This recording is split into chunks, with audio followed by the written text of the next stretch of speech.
Bueno, ¿qué tal otra vez? Vamos a ver ahora, ya lo he anotado un poco en los otros videos, el ciclo de Rankine, es decir, el ciclo que cumplen las máquinas que trabajan con vapor, ¿sí? En este caso puede ser una turbina o puede ser también un cilindro de un motor a vapor. Nosotros nos vamos a ocupar del trabajo que se va a producir en una turbina a partir de la energía del vapor. La instalación para lograr eso, digamos, es la que ustedes están viendo acá en este momento en el pizarrón, ¿sí? Tenemos una caldera que es la responsable, digamos, de producir el vapor, en este caso vapor sobrecalentado, que va a trabajar con unos parámetros elevados de presión y temperatura, aproximadamente 100 kilos y 500 o más grados, ¿sí? Después tenemos el sobrecalentador a continuación, digamos el vapor saturado seco logrado en la caldera va a ser sobrecalentado en este intercambiador de calor, como ya vimos en el video anterior en las calderas acuatubulares, es una serpentina que está en el mismo interior de la caldera, pero acá se ha dibujado separado afuera, ¿sí? En donde va a recibir Q1 tercera de kilocalorías, en la caldera vamos a recibir Q1 segunda, kilocalorías de la fuente caliente, ya vamos a ver enseguida la otra parte del calor que se recibe de la fuente caliente. Luego ese vapor sobrecalentado va a ser introducido, digamos, en una turbina a vapor, ¿sí? De la cual vamos a hablar un poquito enseguida, donde ese se va a expandir en la misma entregando, digamos, trabajo mecánico en dicha turbina. Es decir, toda la energía de presión y de temperatura se va a transformar, digamos, en energía cinética que va a mover los álabes de una turbina para producir trabajo mecánico de rotación. Finalmente, el vapor, una vez que ha entregado toda su energía, va a ser llegando a un punto como el que vamos a ver en el diagrama, donde se transforma otra vez en saturado seco, va a ser íntegramente condensado en un condensador, que es sencillamente un intercambiador de calor, digamos, que hace que todo el vapor se convierta en líquido, ¿sí? Reduciendo notablemente el volumen, lo vamos a ver en el diagrama siguiente, entregando Q2 kilocalorías a la fuente caliente, ¿sí? Cumpliendo con lo que estipula Don Carnot. Luego ese líquido va a ser, digamos, una vez salido del condensador, ese agua va a ser íntegramente bombeado nuevamente a la caldera, ¿sí? Pasando previamente por este dispositivo que es otro intercambiador de calor que se llama economizador, en donde vamos a aprovechar el calor de los gases de la combustión que se produce adentro de la caldera para sobrecalentar el agua a, digamos, temperatura de saturación prácticamente, ¿sí? Recibiendo entonces el calor de los gases de la combustión de la caldera que van a la chimenea, previo pasan por el economizador. Recibiendo en este caso Q1' kilocalorías también de la fuente caliente. Es decir, que los tres calores aportados, tanto en el economizador como en la caldera acuotubular como en el sobrecalentador, va a ser todo el calor que este ciclo, digamos, ha recibido de la fuente caliente. Bueno, esta es la instalación. Acá la bomba va a tener que, digamos, recibir un trabajo mecánico para poder impulsar el líquido desde la presión de salida del condensador, que es presión atmosférica, a la presión de trabajo de la caldera. ¿eh? Tanto en la caldera como en el economizador como en el sobrecalentador la presión se mantiene constante. Bueno, dicho esto, ya tenemos claro cómo es el sistema, digamos, los elementos que componen, digamos, la instalación de un ciclo de Rankine, ¿sí? Veamos ahora lo que acabamos de ver en la instalación, digamos, analizado en un diagrama presión-volumen, como hemos visto para los demás ciclos que vimos anteriormente, y vamos a comenzar, digamos, en el punto 1, digamos, coincidente con lo visto en el diagrama de instalación, ¿sí? Con el punto 1, en donde el líquido ingresa a nuestra caldera y empieza a recibir calor de los quemadores del hogar dentro de la caldera para finalmente llegar al punto 2, donde todo el líquido se ha transformado en vapor saturado seco. Luego de acá pasa al sobrecalentador, cumpliendo con esta parte de la transformación 2-3, digamos, en donde va a terminar de recibir calor para transformarse íntegramente en vapor sobrecalentado. Sí, toda esta transformación, que viene desde 6 en realidad, desde el economizador, se va a realizar a presión constante. Y esta sería, digamos, acá vendría la isoterma correspondiente a esta presión, como lo habíamos visto en las curvas de Andrews, ¿sí? Que no la hemos dibujado en este gráfico, de todas maneras, pero acá vendría la isoterma correspondiente a la presión, digamos, de ingreso a la caldera, donde se mantiene toda la presión constante. Una vez alcanzadas, digamos, las condiciones necesarias de sobrecalentamiento, el vapor va a ser enviado, digamos, e introducido a la turbina. La turbina, digamos, en la turbina va a llegar con una determinada presión, la del punto 3, que es aproximadamente, como les dije recién, alrededor de los 100 kilos, una presión muy elevada, muy alta, ¿sí? Para luego entregar su energía potencial, digamos, que se va a transformar en energía de velocidad, en las toberas, digamos, de entrada a la turbina, donde aumenta la velocidad, que, digamos, va a lo mismo que lo vimos en el caso de las turbinas que funcionan a gas, del ciclo de Joule-Brayton, va a entregar, digamos, la energía del vapor a una determinada velocidad que va a impactar contra los álabes, produciendo, digamos, un momento torsor en los mismos, ¿sí? Ya vamos a hablar un poquito sobre turbina de vapor. Eso va a hacer que la presión, digamos, empiece a disminuir junto con la temperatura, transformándose en trabajo mecánico, ¿sí? Trabajo mecánico de rotación. Bueno, esto va a ser desde el punto 3 hasta el punto 4 bajo una transformación adiabática, ¿sí? Adiabática, 3-4. Para luego, una vez, digamos, entregada toda la energía prácticamente del vapor en la turbina a la salida de la última etapa, ese vapor va a ser enfriado, digamos, desde 4 hasta 5 a presión constante, ¿sí? Vean cómo se va reduciendo el volumen del vapor a medida que se va enfriando hasta llegar al punto 5, en donde está ya convertido totalmente en líquido nuevamente. Ese líquido luego es enviado, digamos, al economizador, ¿sí? Por la bomba que vimos en la instalación, por la bomba de agua de alimentación, ¿sí? Por la bomba de agua de alimentación, elevando la presión desde el punto 5 al punto 6, es decir, casi de presión atmosférica hasta la presión de trabajo, digamos, de la caldera. Estamos hablando de alrededor de 100 kilos, como les mencioné antes. Bueno, esto sería todo. Fíjense, acá está yo dibujado, digamos, la campana de Andrews. Tenemos acá que en este punto, en el punto 5, el título tiene un valor 0. Sin embargo, acá en el punto 4, ¿sí? El título tiene un valor 1. Quiere decir que hasta acá tenemos vapor saturado seco. Por supuesto, todo lo que está a la derecha de la curva es vapor sobrecalentado, como se ve acá en la figura.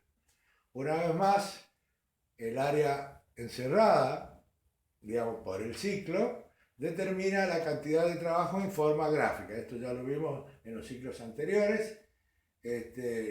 Presión por volumen, ¿sí? El área de trabajo producida por este ciclo de Rankine. Bien, así de sencillo, acá he aclarado, digamos, que todo el calor entregado por la fuente caliente es la sumatoria de los 3 calores aportados tanto en el economizador como en la caldera como en el sobrecalentador, ¿sí? Bien, vamos a hablar un poquito de la turbina. Las turbinas de vapor básicamente están conformadas por un eje de rotación sobre el cual van montados, digamos, las ruedas con sus correspondientes árabes, ¿sí? Igual, muy parecidos a los árabes del tipo de las turbinas Joule Brighton. La turbina conceptualmente es exactamente el mismo equipo, digamos. Pero la diferencia es que en lugar de trabajar con gases calientes, va a trabajar con vapor, ¿sí? El vapor trabaja, como lo acabo de mencionar, una temperatura de 500 grados, o sea, muy por debajo de la temperatura de los gases calientes de la turbina de gas.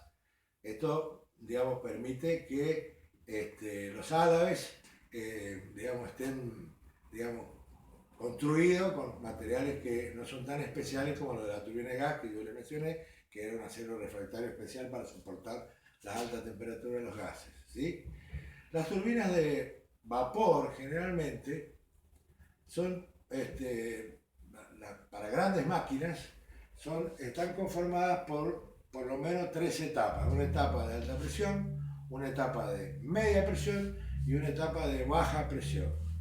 Como ya se lo mencioné en el video anterior, el vapor, luego que entrega una parte de la energía en la etapa de alta presión, es, digamos, reingresado a través de la extracción que se hace en la propia turbina, es reingresado, digamos, a la caldera para ser recalentado.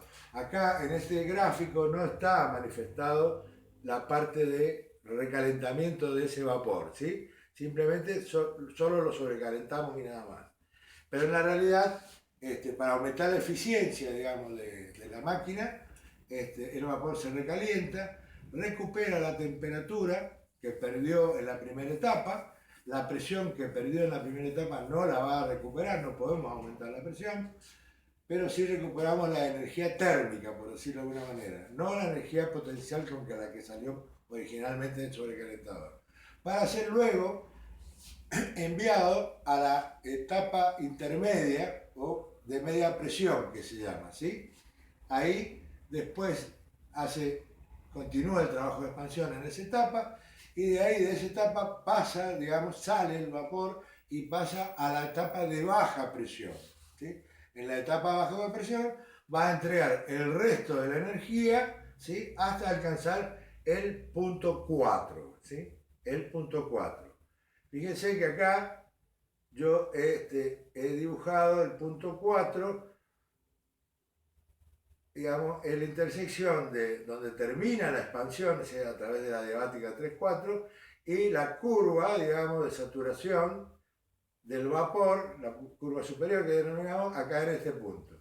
Bien, en la realidad, para aumentar la eficiencia de la máquina, se hace vacío en el condensador, un poquito de vacío en el condensador, para hacer que la curva 3,4, en vez de terminar acá en el punto 1, termine un poquito más abajo. Acá. Por ejemplo, acá. Este sería el punto 4'. Para eso tengo que producir un cierto vacío en el condensador. Acá tengo presión atmosférica. ¿Sí? De esta manera, fíjense que logro. Bueno, esto tendría hasta acá ahora y después seguiría acá arriba, ¿sí? Pero lo que me interesa es que vamos a esta parte inferior. Logro un adicional de trabajo, ¿sí? Extrayéndole, digamos, hasta la última, por decirlo de alguna manera, hasta la última gota de energía al vapor que sale de la turbina, ¿sí? Pero, si nos damos cuenta, el punto 4' ya no está en la zona de sobrecalentado, por lo tanto, está debajo de la curva de vapor sobresaturado seco, ¿sí? O saturado seco, perdón, está por debajo. Quiere decir que acá ya hay presencia de humedad, presencia de gotas. Y esto es un verdadero problema de tipo técnico, porque esas gotitas que empiezan a aparecer ahí de agua a la velocidad, digamos, que circula el vapor, se comportan como verdaderas, como si fuera una granalla, como si fueran piedritas de arena, ¿sí?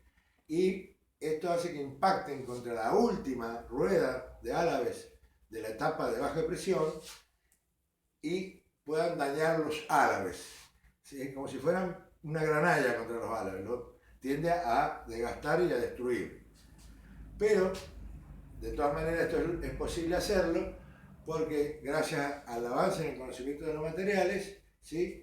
Se prevé en esa justamente última rueda de álabes, digamos, que el frente de ataque del álabe, ¿sí? Tenga unos insertos de un acero muy duro, muy especial, que se llama estelite o stellite, que soporta, digamos, los impactos de estas gotitas de agua sin destruirse.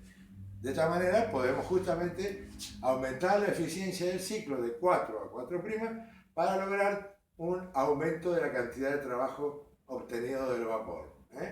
Esto es un detalle, digamos, en realidad el ciclo se cumple acá, pero en la práctica, en la realidad, se logra, digamos, obtener un aumento de la eficiencia de toda la instalación, logrando, es decir, a través de la utilización de aceros especiales, digamos, en la última rueda de los álabes.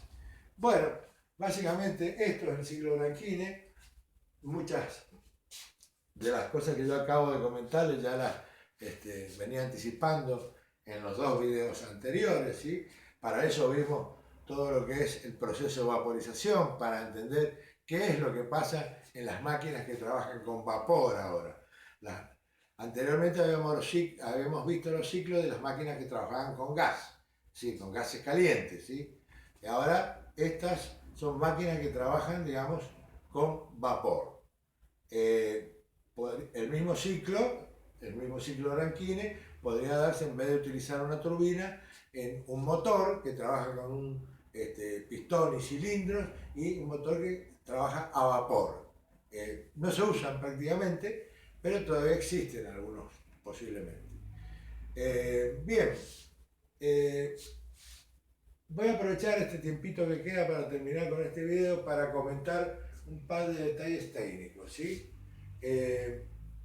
Yo dije que, se lo mencioné en el video anterior, pero en este caso, este ciclo también se lo suele llamar ciclo de combustión externa, ¿sí?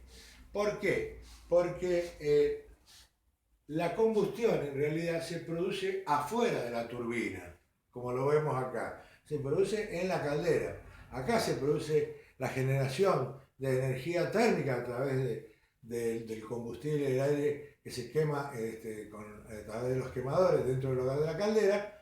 Ese calor digamos, es transferido al vapor que se produce, digamos, dentro de la caldera, y por ese motivo decimos que estos ciclos, digamos, se denomina ciclos de combustión externa. Es para, digamos, un detalle.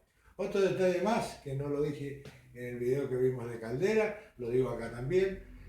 Estos equipos, las calderas, tanto la acotubular como las humotubulares, ¿sí? Están perfectamente aislados en su parte externa. Es decir, el motivo o la razón de eso es para que no se pierda calor con el medio exterior. De esa manera logramos un mejor rendimiento de estos dispositivos.